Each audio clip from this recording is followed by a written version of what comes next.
Assalamualaikum warahmatullahi wabarakatuh. Innal hamdalillah nahmaduhu wa nasta'inuhu wa nastaghfiruh wa na'udzu billahi min shururi anfusina wa min sayyiati a'malina. May yahdihillahu fala mudilla lahu wa may yudlil fala hadiya lahu. Asyhadu an la ilaha illallah wahdahu la syarika lahu wa asyhadu anna Muhammadan 'abduhu wa rasuluhu alladzi la nabiyya ba'd.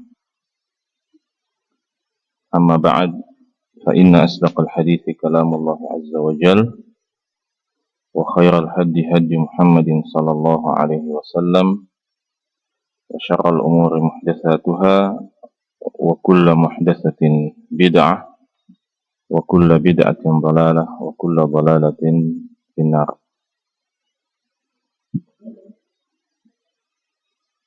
Jemaah salat subuh yang dimuliakan oleh Allah Subhanahu wa taala, kita tidak bosan-bosannya bersyukur kepada Allah Subhanahu wa taala yang tidak pernah bosan, tidak pernah berhenti untuk memberikan nikmat dan karunia kepada kita semua. Termasuk diantaranya adalah nikmat dan karunia bahwa kita masih diberikan kesempatan untuk hidup satu kali lagi setelah kita dimatikan tadi malam oleh Allah Subhanahu wa taala. Pada subuh hari ini kita kembali dihidupkan, diberikan kesempatan sekali lagi untuk memperbaiki catatan amal kita, mempersiapkan segala sesuatu yang belum kita persiapkan untuk melanjutkan perjalanan kita yang sangat panjang menuju Allah Subhanahu wa ta'ala. Karena itu jemaah yang dimuliakan oleh Allah Subhanahu wa ta'ala, sebagai orang-orang yang diberikan kecerdasan oleh Allah Subhanahu wa ta'ala, sudah sepatutnya kita memikirkan baik-baik karunia yang diberikan oleh Allah Subhanahu wa ta'ala kepada kita ini. Jangan sampai seperti yang telah pernah kita sampaikan sebelumnya, jangan sampai kita termasuk orang yang baru mau mensyukuri nikmat Allah Subhanahu wa ta'ala ketika nikmat itu diambil, dicabut oleh Allah Subhanahu wa ta'ala, ketika bersyukur itu tidak ada lagi gunanya. Ketika sadar atau ketika kesadaran itu tidak ada lagi gunanya. Makanya Nabi Shallallahu Alaihi Wasallam mengatakan bahwasanya taubat seorang hamba itu masih bisa diterima oleh Allah Subhanahu wa ta'ala malam yughargir. Yughargir itu artinya nyawa itu belum sampai ke tenggorokan. Ya, jadi selama nyawa itu belum sampai di tenggorokan, maka masih bisa bertaubat. Ya. Cuma apakah kita mau menunggu sesaat, ya? Apakah kita mau menunggu saat-saat sebelum nyawa itu sampai ke tenggorokan, baru kita kemudian mau bertobat atau mau menyadari nikmat Allah Subhanahu wa ta'ala?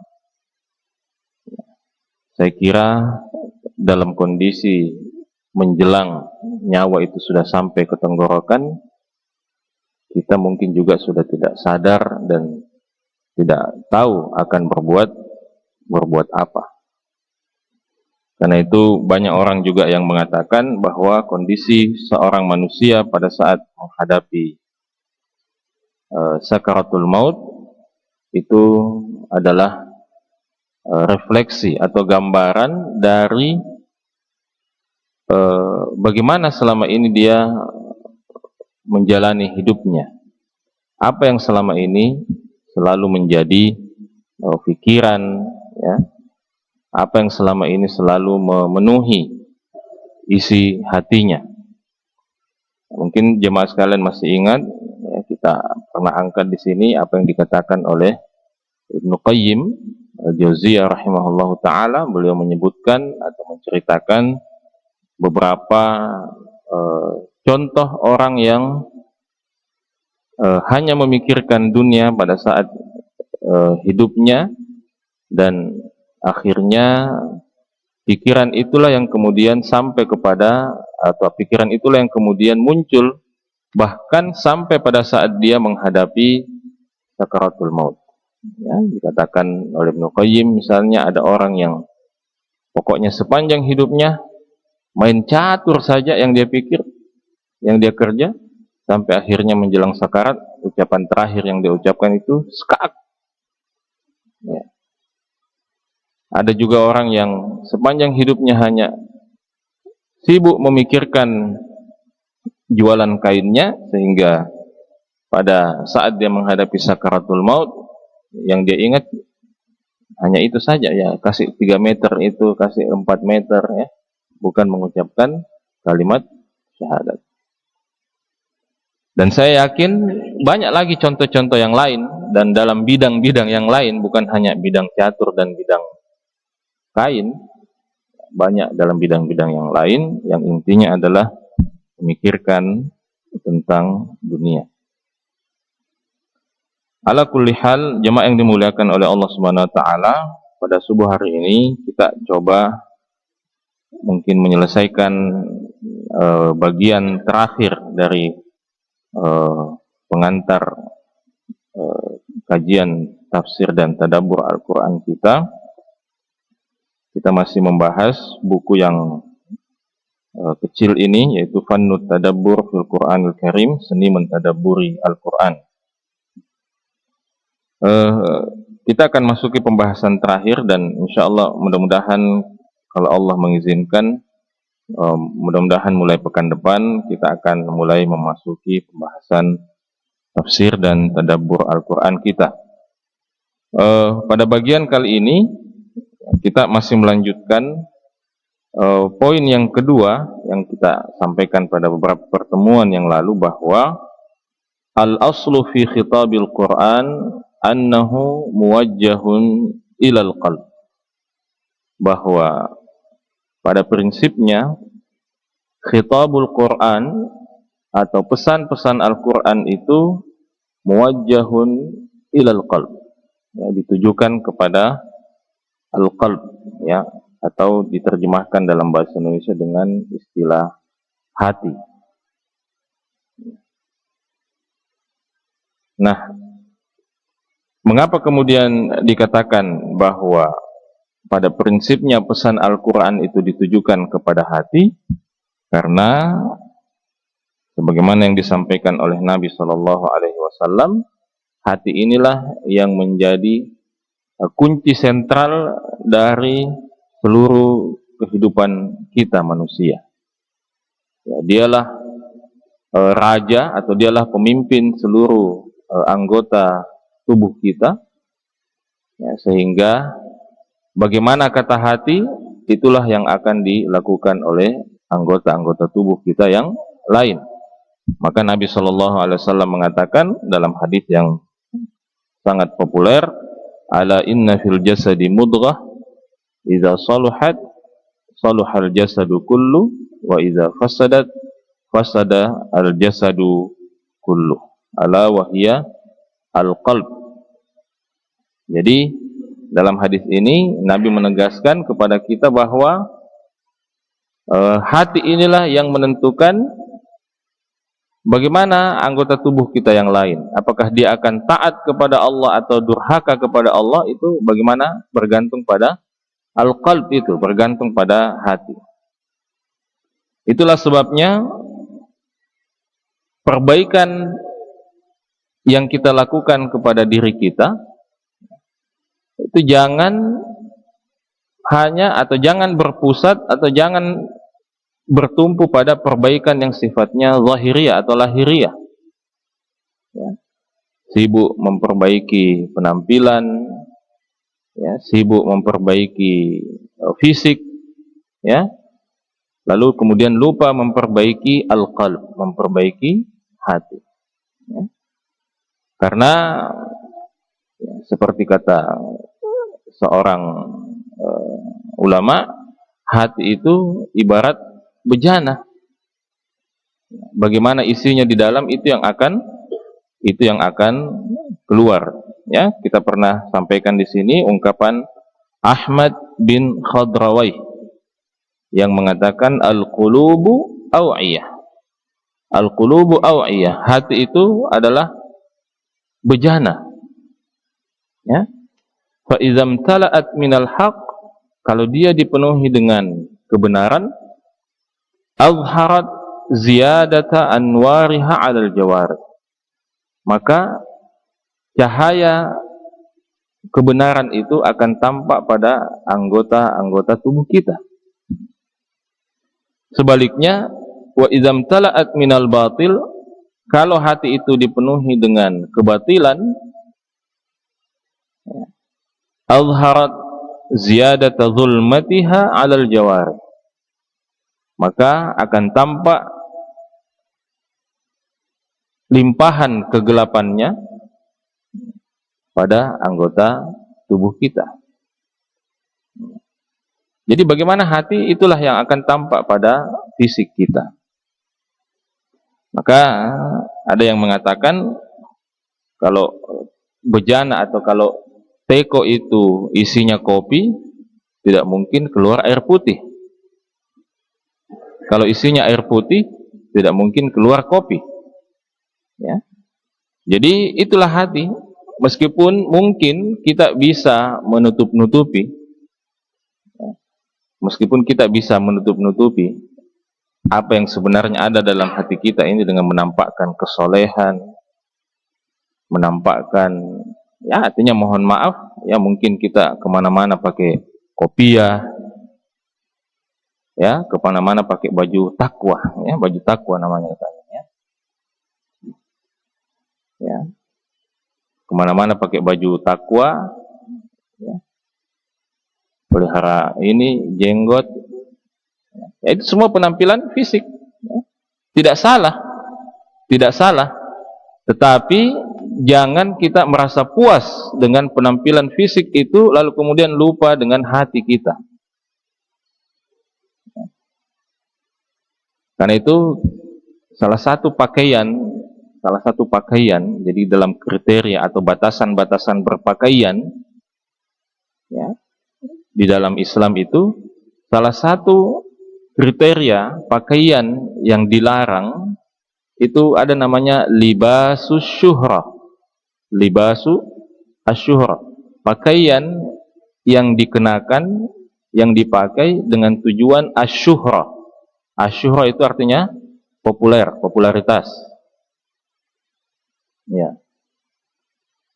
Bagaimana itu pakaian popularitas? Pakaian popularitas itu, kata penjelasan para ulama, bukan hanya pakaian yang biasa dipakai artis-artis itu, ya, yang biasa dipakai oleh artis-artis yang apa, dengan model yang istilahnya tidak mau juga ada samanya, ya. Pokoknya hanya dia saja yang pakai itu model. Bukan hanya itu, kata para ulama. Kalau ada orang mengenakan pakaian, ya, yang istilahnya dia sengaja memakai pakaian yang compang-camping, ya, yang di sini mungkin jahitannya ada 12 begitu, ya. Sudah banyak sekali jahitannya di sini, tambalannya. Dia sengaja pakai itu dengan tujuan supaya orang mengenal dia sebagai orang zuhud, sebagai sufi, sebagai ahli ibadah. Itu juga masuk dalam kategori libasus syuhrah, pakaian. Jadi yang namanya pakaian popularitas yang dilarang itu bukan hanya orang yang pakai pakaian yang bagus-bagus, Yang motong ada khasnya, ya tidak ada samai dia. Pokoknya kalau dia jalan di jalan, dilihat orang pakai begitu, oh itu Ustadz itu, atau fulan misalnya ya. Bukan hanya yang pakaian bagus-bagus, orang yang sengaja mengenakan pakaian-pakaian seperti yang saya sebutkan tadi itu, supaya dianggap sebagai ahli ibadah, itu termasuk libasu asyura, pakaian popularitas. Dan kalau kita mau cermati apa hikmahnya, kenapa pakaian popularitas itu dilarang? Salah satunya adalah untuk menjaga hati kita, ya, untuk meluruskan ya cara berpikir kita, supaya apa? Supaya kita ini jangan hanya berpikir sekedar memperbaiki yang saya katakan tadi, yang memperbaiki lahiriah kita saja, ya, sibuk memperbaiki penampilan, ya, supaya orang lihat, wah itu ustadz itu, masya Allah, ya, ahli ibadah, ya, pakaiannya saja, coba lihat, pakai songkok haji kemana-mana, pakai baju takwa kemana-mana, ya, kemana-mana tidak pernah lepas itu Quran, ya. Bukan saya tidak mengatakan itu tidak bagus, artinya bagus, tapi dia bagus kalau memang diikuti dengan niat, ya, dalam hati yang lurus. Ya. Tapi kalau sekedar ingin tampil, ya, kalau ingin sekedar menampilkan penampilan yang bertakwa begitu, tapi tidak tahu bagaimana di dalam, itulah yang dilarang. Ya. Artinya apa? Artinya al-qulubu aw'iyah, hati itu adalah bejana.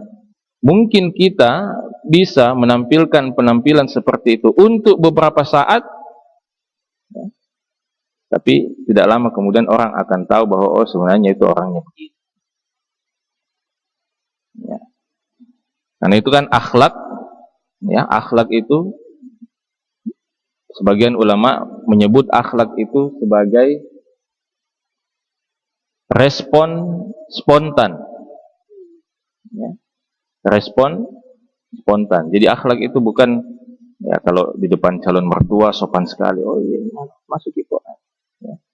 Kalau depannya calon mertua sopan sekali, ya, bukan itu akhlak. Akhlak itu respon spontan. Jadi lihat orang bagaimana kalau misalnya dia jalan, ya, kemudian tiba-tiba ada mobil lewat, itu mobil agak balap, kemudian mobil itu injak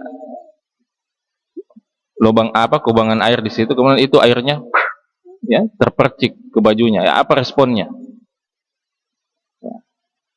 Kalau dia responnya tenang-tenang saja, itulah akhlaknya. Tapi kalau responnya, ya, kebun binatang yang keluar, itulah akhlaknya.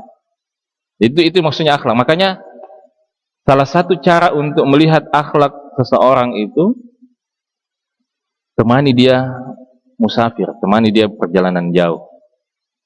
Ya, karena kata para ulama, perjalanan jauh itu biasanya akan menampilkan watak dan perilaku asli seseorang. Ya. Menghadapi berbagai masalah di perjalanan, itu akan menampilkan bagaimana sebenarnya orangnya. Ya. Pak Bambang atau itu gitu. Jadi kalau hati itu berisi kebenaran, maka itulah yang akan tampak. Kalau dia berisi kebatilan, maka itu juga yang akan tampak. Ya, itulah yang saya katakan tadi. Artinya dia tampak semasa kita masih hidup, ya, dan yang berbahayanya kalau kita tidak segera memperbaiki hati itu sebelum meninggalkan dunia itu, dia akan tampak, dia akan muncul aslinya ketika kita menghadapi sakaratul maut. Ya.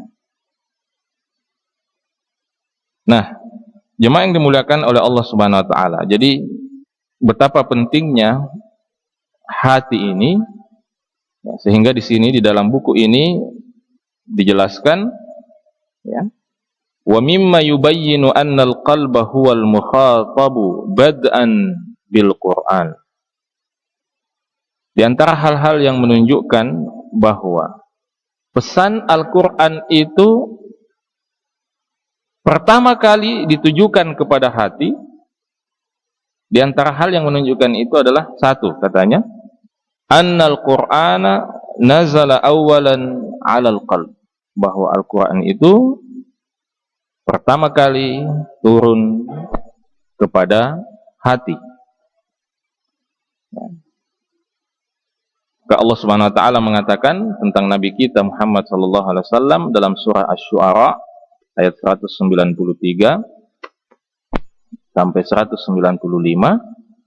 wa innahu latanzilu rabbil alamin, dan sungguh Al-Qur'an itu diturunkan dari Rabbul Alamin, dari Allah Subhanahu wa taala. Nazala bihi Ruhul Amin, turun dibawa oleh Ar-Ruhul Amin. Siapa Ar-Ruhul Amin? Malaikat Jibril. Ala qalbika. Jadi Quran itu turun dari Allah Subhanahu wa taala Rabbul Alamin, dibawa turun oleh Jibril. Turun kemana? Turun ke ala qalbika, turun ke hatimu wahai Muhammad. Ya. Ala qalbik. Jadi Allah menegaskan sini bahwa Quran itu turun pada hati Nabi Muhammad pertama kali. Litakuna minal munzirin, agar kemudian engkau wahai Muhammad termasuk orang-orang yang memberikan peringatan. Dan Al-Quran itu, kata Allah Subhanahu wa taala, diturunkan bilisanin arabiyyin mubin, dengan lisan atau dengan bahasa Arab mubin, yang jelas, yang nyata. Jadi ayat ini menunjukkan bahwa Al-Quran pada mulanya diturunkan kepada hati Nabi kita Sallallahu Alaihi Wasallam. Ya, dan yang penting juga untuk kita garis bawahi bahwa secara tidak langsung melalui ayat ini juga, atau melalui rangkaian ayat ini, Allah mengingatkan kita tentang pentingnya belajar bahasa Al-Quran. Ya, Allah mengingatkan kita tentang pentingnya belajar bahasa Al-Quran. Apa bahasanya Al-Quran? Bilisanin arabiyyin mubin. Ya. Maka jemaah yang dimuliakan oleh Allah Subhanahu wa taala, mumpung Allah tidak melarang kita punya cita-cita yang tinggi, ya, dan mumpung Allah Subhanahu wa taala masih berikan kita kesempatan untuk hidup, maka ya, secara khusus saya ingin memotivasi kita semua. Ya, menurut kita semua sekarang ini yang duduk di sini, mungkin tidak kita menguasai bahasa Arab itu. Artinya jangan jawaban yang ideal, ya. Maksud saya sekarang yang di pikiran kita masing-masing, ini, kira-kira sampai kita meninggal dunia, bisa tidak kita belajar bahasa Arab dan kemudian kita menguasai bahasa Arab itu minimal untuk memahami Al-Quran? Mungkin atau tidak? Tidak, yang betul ya, artinya bukan karena ada di depan majelis ini.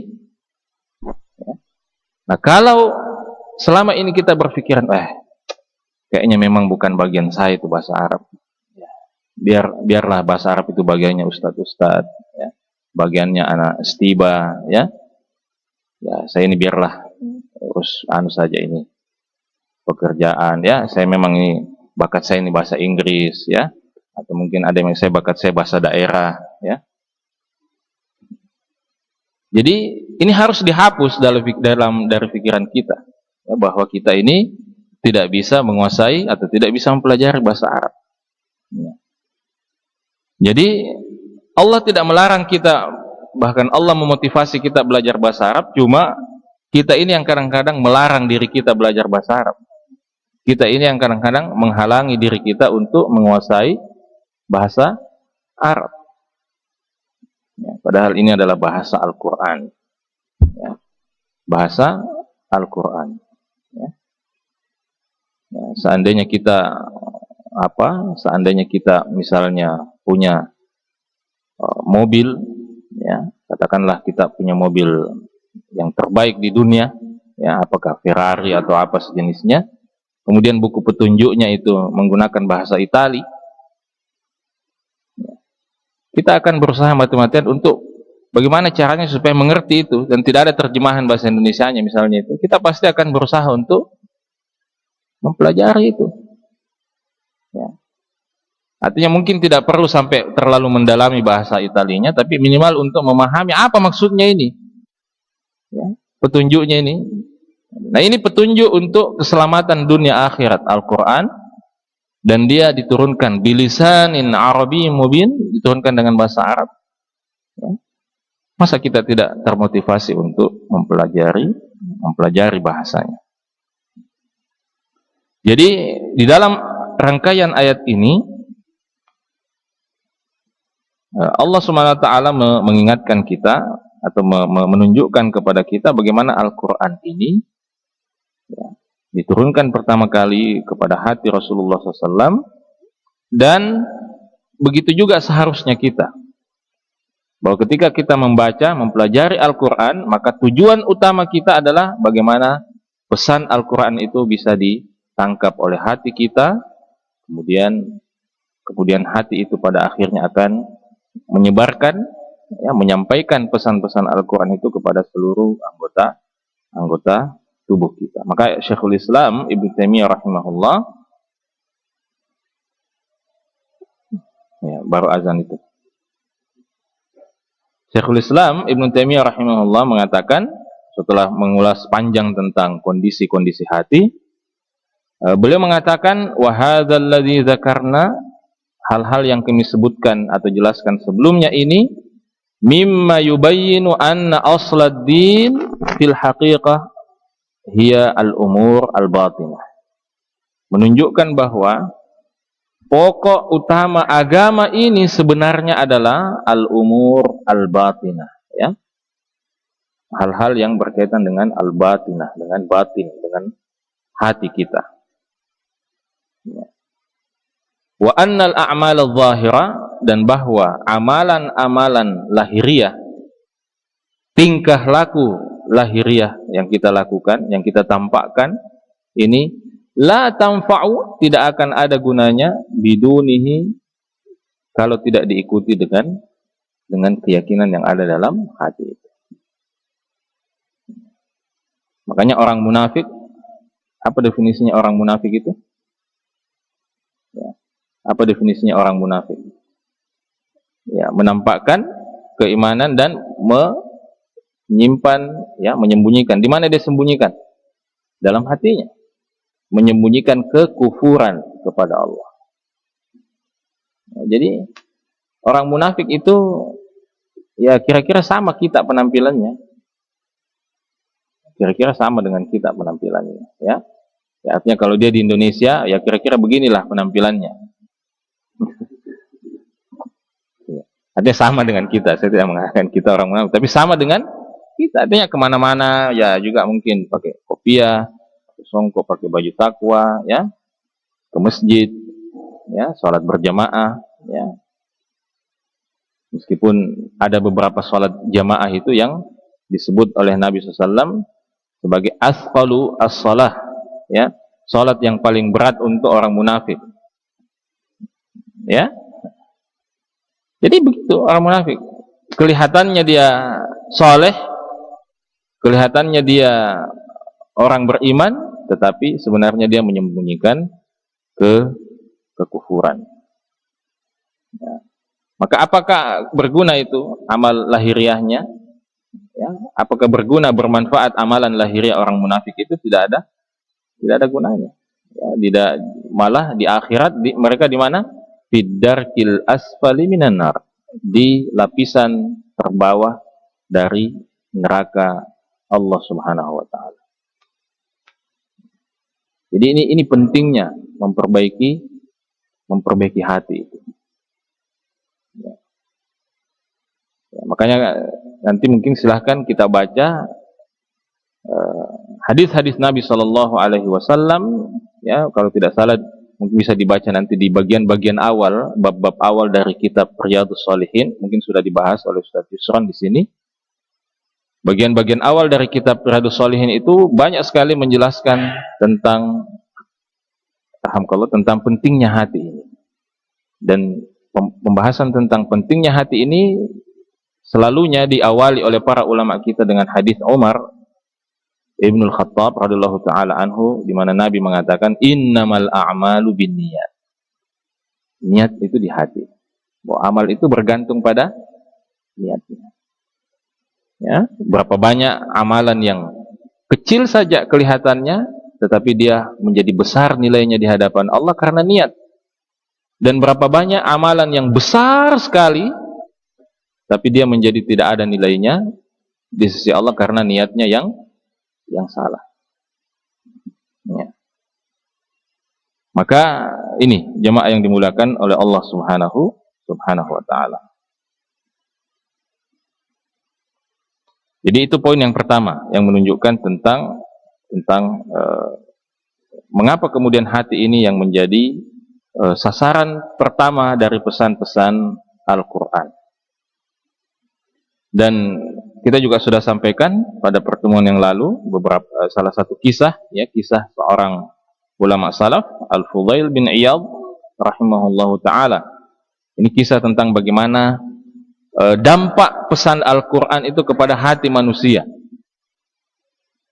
Jadi kita sampaikan kisah Al-Fudail bin Iyad rahimahullahu taala yang dahulunya adalah seorang perampok. Ya, perampok. Dan sebab taubatnya beliau ini adalah apa? Sebabnya karena dia jatuh cinta kepada seorang budak perempuan, seorang gadis. Lalu kemudian dia satu hari panjat tembok untuk melihat itu cewek yang dia taksir itu.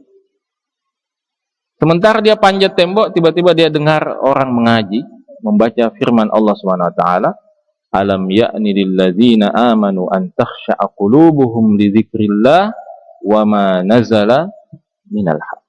Ini dalam surah Al-Hadid ayat 16. Jadi sementara dia panjat tembok itu, dia dengarkan itu ayat. Ya. Alam ya'ni lil ladzina amanu an takhsha'a qulubuhum li dzikrillah. Belumkah tiba saatnya bagi orang-orang yang beriman untuk menundukkan, mengkhusyukkan hatinya terhadap Al-Quran, ya, terhadap lidzikrillah, untuk mengingat Allah, wa ma nazala minal haq, dan mengingat apa yang diturunkan oleh Allah, kebenaran yang diturunkan oleh Allah Subhanahu wa ta'ala. Maka mendengarkan ayat itu, dia mengatakan, ya Rabbi qad an, wahai Tuhanku, sudah tiba waktunya. Karena ayat itu mengatakan awalnya apa? Belumkah tiba waktunya bagi orang beriman untuk menundukkan hatinya, mengingat Allah. Maka dia respon ayat itu, Al-Fudail bin Iyad rahimahullah merespon ayat itu dengan mengatakan, ya Rabbi qad an, wahai Tuhanku, sudah tiba waktunya. Dan saya kira dia tidak merespon begitu kalau dia tidak mengerti bahasa Arab. Jadi dia perampok, tapi dia mengerti bahasa Arab. Ya. Itulah kelebihannya, ya. Meskipun dia perampok, tapi dia mengerti bahasa Arab. Ya. Kita ini biar rajin ke masjid, kalau tidak mengerti bahasa Arab, ya sampai khatam Al-Quran, ya, kita tidak mengerti apa maksudnya ini, apa pesannya. Ya. Jadi itulah kelebihannya Al-Fudail bin Iyad, ya. Dia perampok, tapi dia mengerti bahasa Arab. Jadi dia mengatakan itu, ya Rabbi qad an, wahai Tuhanku, sudah tiba waktunya. Faraja, maka dia pun tinggalkan itu, dia tidak jadi panjat tembok untuk melihat cewek yang dia taksir. Maka malam itu dia beristirahat di sebuah bangunan tua, ya. Ternyata di bangunan itu pada saat yang sama juga ada rombongan lain yang beristirahat di situ. Ya, dia istirahat di bagian lain, kemudian rombongan itu istirahat di bagian yang lain. Lalu kemudian Al-Fudail bin Iyad mendengarkan percakapan rombongan itu. Ya, di antara percakapan mereka itu, mereka berdiskusi apakah kita lanjut berjalan ini malam atau kita istirahat saja, besok kita lanjutkan. Ada yang bilang, dikatakan sifaqala ba'duhum, sebagian mengatakan nartahil, biar kita jalan saja malam ini. Tapi sebagian yang lain mengatakan jangan kita melanjutkan perjalanan malam ini hatta nusbih, sampai tiba pagi hari. Karena apa? Apa alasannya? fa inna Fudailan 'ala tariq yaqta'u 'alaina, karena ada orang perampok namanya Fudail bin Iyad, itu bisa merampok kita ini kalau kita lanjut perjalanan malam ini. Mereka tidak tahu kalau Fudail baru saja mendengar ayat ya taubat sedang ada juga di dekat situ. Maka mendengarkan itu, Fudail pun mendatangi mereka. Ya, dia sudah bertobat dan dia datangi mereka, wa ammanahum, dia berikan jaminan keamanan pada mereka. Insyaallah tidak ada yang ganggu. Lanjutkan saja kalau mau lanjutkan. Lalu setelah itu apa yang dilakukan oleh Al-Fudail? Dalam kisah ini dikatakan wajawara bil harami hatta mat. Beliau kemudian pergi ke Mekah, ya alhamdulillah, pergi ke Mekah dan tinggal ya di sisi di Masjidil Haram hatta mat, sampai kemudian beliau meninggal dunia rahimahullah. Al-Fudail bin Iyad. Al-Fudail bin Iyad inilah yang pernah pada suatu ketika ya, dan kita mungkin kalau dengarkan kata-katanya itu tidak bayangkan bahwa sebelumnya dia adalah perampok.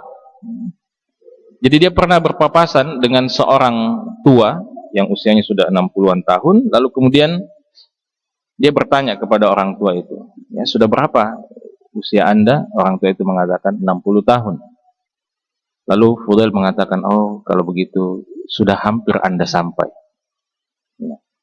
Kan ibarat perjalanan katanya sudah hampir sampai 60 tahun. Lalu orang tua itu mengatakan, famal hilatu idzan? Kalau begitu apa solusinya? Sebelum itu Fudail mengatakan, oh berarti Anda sudah hampir sampai. Dan lalu dia katakan, siapa yang tahu bahwa dia akan sampai kepada Allah, falya'lam annahu mauquf, maka hendaklah dia mengetahui bahwa dia akan berdiri seorang diri di hadapan Allah. Dan siapa yang tahu, siapa yang sadar bahwa dia akan berdiri seorang diri di hadapan Allah, falya'lam annahu mas'ul, maka hendaklah dia mengetahui bahwa dia akan ditanya oleh Allah Subhanahu wa taala. Dan siapa yang sadar, siapa yang tahu bahwa dia akan ditanya oleh Allah, falyu'idda lahu jawaban, maka hendaklah dia menyiapkan jawaban untuk pertanyaan-pertanyaan Allah. Maka orang tua itu mengatakan, famal hilatu idzan? Kalau begitu apa yang harus saya lakukan? Ya, ini usia kita sudah hampir sampai, nah kita baru terlambat, baru sadar. Maka Al-Fudail mengatakan, yasir, ya, gampang saja. Tuhsinu fima baqi, berbuat baiklah pada sisa-sisa usia ini. Yaghfirullahu laka fima madha, maka Allah akan ampuni apa yang telah berlalu. Ya. Jadi kita lihat bagaimana ini, kalau kita dengarkan ini, kita tidak sangka, oh ini mantan perampok ini yang mengatakan. Al-Fudail bin Iyad rahimahullahu ta'ala. Jadi dia katakan, siapa yang sadar bahwa dia akan berdiri di hadapan Allah, maka harus dia sadar dia akan ditanya. Dan siapa yang sadar dia akan ditanya, siapkan jawabannya. Maka itulah saya biasa mengatakan, kita ini di dunia ini sibuk menyiapkan jawaban untuk pertanyaan-pertanyaan yang kita tidak tahu bagaimana bentuk pertanyaannya. Ya. Kalau malam ujian itu kita sibuk ya, pelajari semua untuk pertanyaan yang kita belum tahu apa pertanyaannya besok keluar. Sementara pertanyaan akhirat ini sudah jelas. Sudah jelas pertanyaannya apa yang akan ditanyakan di akhirat, apa yang ditanyakan di alam kubur, sudah jelas. Jawabannya juga semua sudah ada. Sudah bocor jawabannya. Ya. Sejak 1400 tahun yang lalu jawabannya sudah ada semua. Itu ada dalam Quran jawabannya, dalam sunnah. Ya, tapi itulah persoalannya, kehidupan akhirat itu bukan persoalan kita sudah tahu jawabannya, kita sudah tahu pertanyaannya, tapi lagi-lagi apakah jawaban itu meresap ke dalam hati kita. Ya. Karena sekarang meskipun kita bolak-balik itu hafalkan jawaban itu, siapa Tuhanmu, siapa ini, siapa. Kita bolak-balik hafalkan, Tuhanku adalah Allah. Jadi menjelang mati dia hafalkan, Tuhanku adalah Allah yang diutus kepada Muhammad. Ini dia hafal itu dia jawabannya. Itu bukan itu yang menentukan. Ya. Maka ini Dan tadi jawaban yang terakhir Al-Fudail mengatakan perbaiki yang itulah enaknya bertuhankan Allah. Itulah nikmatnya bertuhankan Allah Subhanahu wa taala. Ya. Jadi perbaiki ya, coba mahal besarnya kasih sayang Allah Subhanahu wa taala kepada kita. Ya.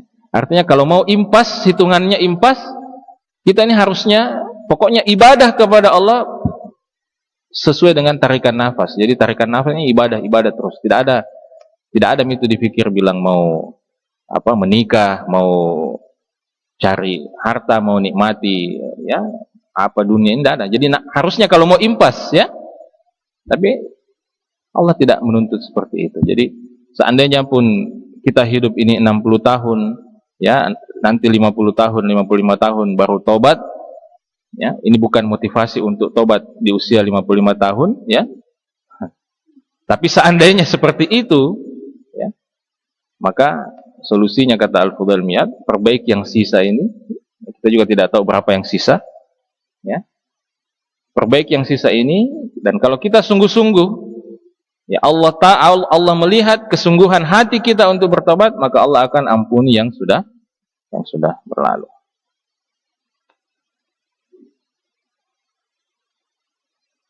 Baik. Jadi ini ya, salah satu kisah juga yang menunjukkan bagaimana Al-Qur'an itu memiliki dampak yang sangat kuat kepada hati, adalah kisah yang panjang yang disebutkan oleh Ibnul Jauzi rahimahullah taala kalau tidak salah, tentang sekelompok orang yang melakukan perjalanan ya, sekelompok orang melakukan perjalanan laut, lalu kemudian tiba-tiba perahu yang mereka tumpangi itu bersandar ya, atau terdampar di sebuah pulau, dan di pulau itu mereka bertemu dengan seorang penyembah berhala ya, dengan seorang penyembah berhala. Lalu mereka pun sampaikan kepada penyembah berhala itu ya, tentang Islam ya, dia sampaikan tentang Islam. Kemudian artinya mereka bertanya, siapa yang kau sembah itu? Dia mengatakan, ini berhala. Kenapa kau sembah itu? Maka penyembah berhala itu bertanya, kalau kalian sendiri siapa yang kalian sembah? Ya, kalau kalian sendiri siapa yang kalian sembah? Maka orang-orang Muslim ini mengatakan, kami menyembah Allah Subhanahu wa taala, ya Tuhan yang menciptakan seluruh alam semesta ini. Lalu penyembah berhala itu bertanya, bagaimana caranya kalian tahu? Ya, bagaimana caranya kalian tahu tentang Allah yang kalian sembah itu? Maka rombongan ini mengatakan, dia mengutus seorang utusan, dia mengutus seorang rasul yang menyampaikan tentang itu. Lalu apakah rasul itu masih hidup sekarang? Oh tidak, sudah mati itu rasulnya. Lalu bagaimana sekarang kalian tahu bahwa itu adalah Allah dan lain sebagainya? Maka orang Muslim yang mengatakan, sang rasul itu diberikan wahyu oleh Allah ya, diberikan wahyu oleh Allah Subhanahu wa taala, lalu kemudian wahyu itu disampaikan dan akhirnya sampai kepada kami. Maka dibacakanlah ayat-ayat Al-Qur'an, maka sang penyembah berhala ini bertanya dan meminta, coba bacakan saya itu ayat-ayat wahyu yang kalian sampaikan, yang kalian bilang itu. Dibacakan padanya ayat-ayat Al-Qur'an, dan akhirnya setelah dibacakan itu penyembah berhala ini kemudian menangis mendengarkan ayat-ayat yang dibacakan, dan tidak lama kemudian dia masuk Islam ya, dia masuk Islam. Nah, setelah dia masuk Islam ya, malam hari tiba, orang-orang Muslim tadi ini beristirahat ya, mulai siap-siap untuk beristirahat. Maka sang penyembah atau sang mantan penyembah berhala ini kan sudah masuk Islam. Sang mantan penyembah berhala ini bertanya kepada rombongan Muslim tadi itu, apakah Tuhan yang kalian sembah itu tidur dan beristirahat? Maka orang-orang Muslim yang tadi mendakwai dia ini mengatakan, oh tidak ya, tidak, Allah itu tidak pernah tidur, tidak pernah. Maka apa responnya ini, sang penyembah berhala ini? Sang penyembah berhala ini mengatakan, bi'sal abidi antum, Anda semua ini seburuk-buruk hamba, katanya. Bagaimana bisa Tuhan kalian tidak pernah tidur, lalu kalian kemudian tidur enak-enak begini? Jadi itu anunya ya. Sampai kemudian akhirnya sang mantan penyembah berhala ini pun dibawa meninggalkan pulau itu ke kampungnya orang-orang Muslim ini. Dan akhirnya orang-orang Muslim ini begitu tiba di kampung, karena kasihan dengan penyembah berhala ini, mereka sepakat untuk mengumpulkan uang. Kita kumpulkan uang, kasihan itu, tidak ada kasihan uangnya itu. Dia istilahnya sebatang kara di sini. Jadi mereka kumpulkan uang, masukkan dalam kantong, kemudian uang itu, kantong itu diberikan pada sang mantan penyembah berhala itu. Begitu diberikan uang itu, mantan penyembah berhala ini mengatakan, apa ini? Oh, ini uang supaya kau bisa pakai ya untuk kehidupanmu sehari-hari. Maka sang mantan penyembah berhala ini mengatakan, antum semua ini, kalian semua ini betul-betul ya, bagaimana bisa kalian berikan saya uang? Bukankah Allah Subhanahu wa ta'ala, Tuhan yang kalian dakwahkan kepada saya itu, sudah memberikan saya rezeki dan tidak pernah melupakan saya ketika saya masih menyembah berhala dan tidak menyembah Allah. Ya. Waktu saya masih menyembah berhala, Allah tidak pernah berhenti memberikan nikmat kepada saya. Lalu sekarang setelah saya menyembah Allah, ya, kalian berpikir Allah akan melalaikan saya, Allah akan melupakan saya. Ya. Bagaimana bisa kalian berpikir seperti itu? Dulu saja ketika saya masih menyembah berhala, Allah tidak lupakan saya. Sekarang setelah saya hanya menyembah Allah, masa Allah melupakan saya? Jadi kalau begitu, siapa yang akan berikan kau kehidupan? Siapa yang akan berikan kau nafkah, katanya ya, kata orang-orang Muslim. Yang akan memberikan saya nafkah adalah Dia yang telah menuntun kalian datang ke pulau itu, kemudian menyampaikan Islam ini kepada saya, dan kemudian saya akhirnya masuk Islam dan menyembah Dia, yaitu Allah Subhanahu wa ta'ala. Ya. Jadi itu artinya kita lihat ya, bagaimana kalau Al-Qur'an itu memang sudah istilahnya tek ya ke hati manusia, maka dia akan menimbulkan efek dan dampak yang sangat luar biasa. Nah, terakhir jemaah yang dimuliakan oleh Allah Subhanahu wa taala, ya, yang menunjukkan mengapa kemudian pesan utama Al-Qur'an itu ditujukan kepada hati adalah kasratu tikrari lafzil qalbi fil Qur'an. Ya. Berulang-ulangnya penyebutan hati di dalam Al-Qur'an. Di dalam Al-Qur'an ada 3 istilah yang mewakili hati itu. Pertama istilah al-qalb, kemudian yang kedua as-sadr, kemudian al-fuad. Ya, itu 3 istilah yang semuanya merujuk kepada al-qalb, hati. Ya. Jadi al-qalb, ya, hati itu sendiri. Kemudian as-sadr, sadr ini biasa secara harfiah kita terjemahkan dada, di dalam dada kalian. Jadi kalau ditanya di mana tempatnya hati, di mana tempatnya hati? Makanya kita kalau bicara Nabi mengatakan at-taqwa hahuna. Nabi tidak mengatakan at-taqwa hahuna. Ya. Jadi hati itu bukan hati apa? Limpa atau apa itu ya. At-taqwa hahuna. Maka as-sadr itu sadr. Ini sadr itu artinya berasal dari kata as-sadara. As-sadara artinya depan. Ya, jadi sesuatu yang di depan. Itu as-sadar. Maka mungkin itulah asal katanya sadar dalam bahasa Indonesia. As-sadar kemudian jadi sadar dalam bahasa Indonesia. Wallahu a'lam, saya tidak tahu. Mungkin, saya mengatakan mungkin ya. Istilah yang lain adalah al-fuad. Ya, ini tiga istilah. Ya. Maka ya, di antara contohnya misalnya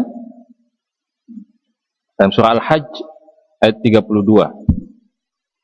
Dzalika wa may yu'azzim sya'airallah fa innaha min taqwal qulub. Yang demikian itu, ya, kata Allah Subhanahu wa taala, maka barang siapa yang mengagungkan syiar-syiar Allah, maka itu termasuk ketakwaan al-qalb, taqwal qalb. Jadi di sini Allah menyifatkan qalb dengan sifat takwa. Al-khusyu', sifat khusyuk juga begitu tadi dalam ayat yang kita bacakan dalam surah Al-Hadid, alam ya'ni lil ladzina amanu an takhsha'a qulubuhum. Belumkah tiba bagi orang beriman untuk mengkhusyukkan hatinya. Ya. Begitu juga dengan hidayah, wa may yu'min billah yahdi qalbah. Siapa yang beriman kepada Allah, Allah akan beri hidayah kepada qalb, ya, kepada hatinya. Ya. Kemudian juga di dalam ayat yang lain Allah menyebutkan, mengaitkan kelapangan perasaan itu dengan hati. Afaman syarahallahu sadrahu, ya, apakah orang yang dilapangkan oleh Allah sadrahu, dadanya, hatinya, lil islami, untuk menerima Islam, fa huwa ala nurin min rabbih, maka dia berada di atas cahaya dari Tuhannya. Makanya dalam surah Al-Insyirah, alam nashrah laka sadrak, bukankah kami telah melapangkan untukmu sadrak, as-sadr. Di situ Allah menyebut kata as-sadr, ya, dada atau hati. Hati yang bersih, hati yang lurus, ya, juga disebutkan di dalam Al-Qur'an, illa man atallaha biqalbin salim. Jadi berulang-ulang Allah menyebutkan tentang hati di dalam Al-Qur'an. Ya.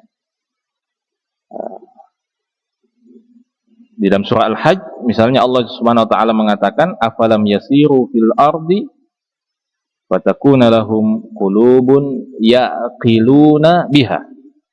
Apakah mereka tidak berjalan di atas muka bumi ini sehingga mereka mempunyai hati, qulub, itu qulub jamak, bentuk jamak dari qalbun, ya, hati, yaqiluna biha, yang mereka gunakan untuk berakal. Jadi akal itu tempatnya di mana? Akal itu tempatnya di mana? Hah? Akal tempatnya di mana? Jadi beda akal dengan otak. Beda, ya. Jadi akal itu tidak sama dengan otak. Otak itu adalah organ yang ada di sini, itu otak namanya. Tapi kalau akal, yang berakal itu adalah hati. Dalilnya ayat ini. Lahum qulubun yaqiluna biha. Mereka mempunyai hati, yang dengan hati itu mereka yaqilun, mereka berakal, mereka berpikir. Ya, bukan, ya. Ya, begitu. Ya. Jadi akal tidak identik dengan otak. Otak ini adalah organ. Ya. Makanya sebagian ulama mengatakan otak itu ibaratnya seperti staf sekretaris. Ya, staf sekretaris. Bosnya itu al-qalb. Bosnya adalah hati. Ya. Baik, ya, jadi dalam ayat ini dan banyak nanti hati juga nanti dikaitkan dengan tafakkur, ya, berpikir, ya, bertafakkur itu dikaitkan juga dengan hati. Allah tidak menyebut otak, ya.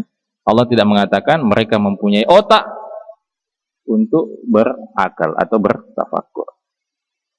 Jadi kita lihat ini bagaimana hati menjadi poros, ya, menjadi poros, ya, dalam semua ibadah yang kita lakukan, dalam semua penghambaan yang kita lakukan. Sebagaimana hati ini juga menjadi poros kejahatan kalau kita tidak bisa memperbaikinya. Makanya misalnya dalam surah Al-Mutaffifin, kalla bal rana ala qulubihim. Ya, jadi Allah sebutkan, menisbatkan kepada hati sebuah pekerjaan, ya, rana itu artinya menjadi keruh, menjadi gelap, ya, itu hati. Ya. Wala tuti' man aghfalna qalbahu, dan janganlah engkau taat patuh kepada orang yang kami lalaikan hatinya, ya. Fi qulubihim maradun, di dalam hati mereka ada penyakit. Jadi ini bahaya sekali memang ini hati. Nah, jadi ini jamaah yang dimuliakan oleh Allah Subhanahu wa taala, kita kutip-kutipkan saja, mudah-mudahan nanti dalam kajian tafsir kita, kalau kita sampai pada ayat-ayat yang membahas tentang hati, kita bisa lebih dalam mengulasnya. Kita tutup pada kesempatan pagi hari ini dengan satu poin penting, bahwa meskipun kita kemudian menekankan betapa pentingnya posisi al-qalb ya di sini, tetapi bukan berarti bahwa yang lahiriah itu tidak penting. Ya. Jadi jangan kemudian kita keluar dari pengajian ini mengatakan yang penting. Jangan sampai nanti kita seperti orang itu yang mengatakan, kenapa tidak sholat? Oh enggak, yang penting saya eling. Ya, yang penting saya ingat Allah. Ya. Ya. Kenapa tidak sholat? Kenapa tidak puasa? Enggak, yang penting kan hati. Nah, ada istilah anak muda sekarang itu apa? Agama cinta. Ya. Agama apa? Kenapa tidak sholat? Oh enggak, saya agama aku agama cinta. Yang penting saya dengan. Ya. Itu juga satu kekeliruan, karena tadi kalau memang hati Anda dipenuhi dengan cinta kepada Allah, maka hati itu tadi ibarat apa? Ibarat bejana. Kalau dia dipenuhi dengan cinta pada Allah, maka rasa cinta Allah akan meluap. Meluap kemana? Ke seluruh anggota tubuh kita, sehingga dia tidak akan melakukan apapun kecuali yang diperintahkan oleh Allah, dan dia akan meninggalkan semua yang dilarang oleh Allah. Tidak bisa. Tidak bisa dipisahkan. Tetapi yang ingin kita tekankan di sini bahwa itu hati yang menjadi poros utama. Baik, saya kira itu kajian kita pada pagi hari ini. Mudah-mudahan ada manfaatnya, dan insya Allah mudah-mudahan pertemuan yang akan datang kita sudah bisa mulai memasuki kajian tafsir dan tadabbur Al-Quran. Mudah-mudahan Allah berikan kita kesempatan. Subhanakallah.